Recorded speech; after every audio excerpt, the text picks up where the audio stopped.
For our data analysis project, we, the Ethical Cowboys, are analyzing the Illinois State Employee Salaries dataset. The problem posed by the Illinois State Employee Salaries dataset refers to a possible gender bias and possible bias against veterans in salaries in Illinois.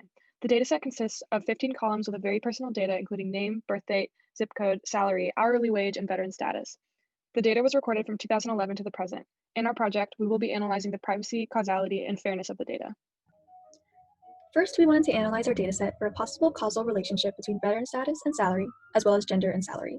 In other words, we wanted to see if a certain classification, such as identifying as a veteran or a female, caused these individuals to have a lower salary. We analyzed the possible causation of both groups using two methods, finding the average year-to-date gross pay and calculating the average treatment effect. In this slide here, you can see that we graphed the salaries of the veterans on the left and the non-veterans on the right. We also calculated the average treatment effect, which is given by the difference in the expected values of salary when individuals were veterans and non-veterans. Comparing their average salaries, we found that the difference between the two was only less than $500, which we analyzed was too small of a difference to make any conclusions about causality. Our results from the average treatment effect also supported our findings with a roughly 0.05 difference. Thus, we found that we couldn't make any conclusions about causality between veteran status and salary. We then used the same two methods to analyze gender and salary in the dataset. Using Python's gender guesser package, we were able to assume a person's gender based on their first name. Comparing the average salaries between males and females, we found that the difference between the two was approximately $5,500, an obviously much larger pay gap. We also found that the average treatment effect resulted in a 0.17 difference, more than 3 times the difference between veterans and non-veterans.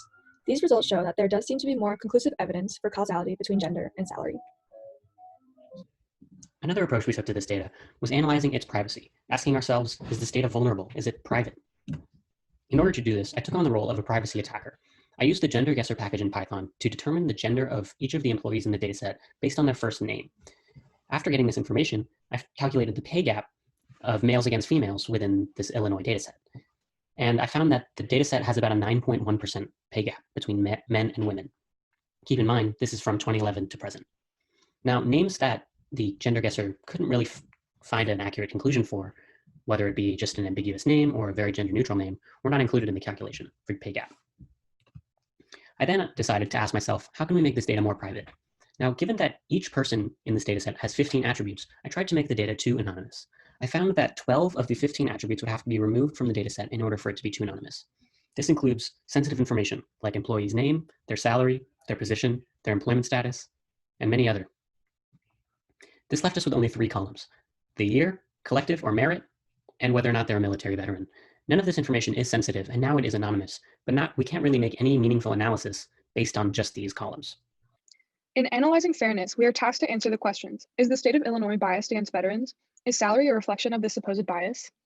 To predict veteran status based on salary, I used a logistic regression model that essentially uses probabilities to create classifications.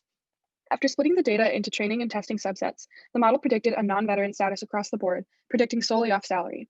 The true positive and false positive rates reflect this result, having a value of 0.0 each. Why did the model predict a non-veteran status across the board?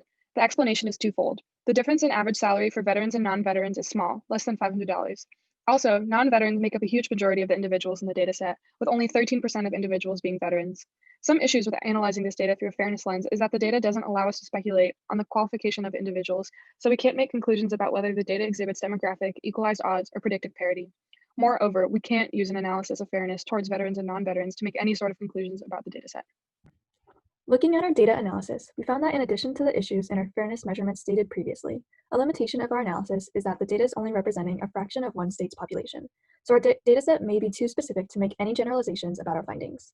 In the future, we hope to use other fairness models, like logistic regression, to evaluate gender and salary to see if we can find more conclusive findings. We also like to analyze causality through other methods to see if our conclusions are consistent across multiple evaluations of causality. Thanks for watching!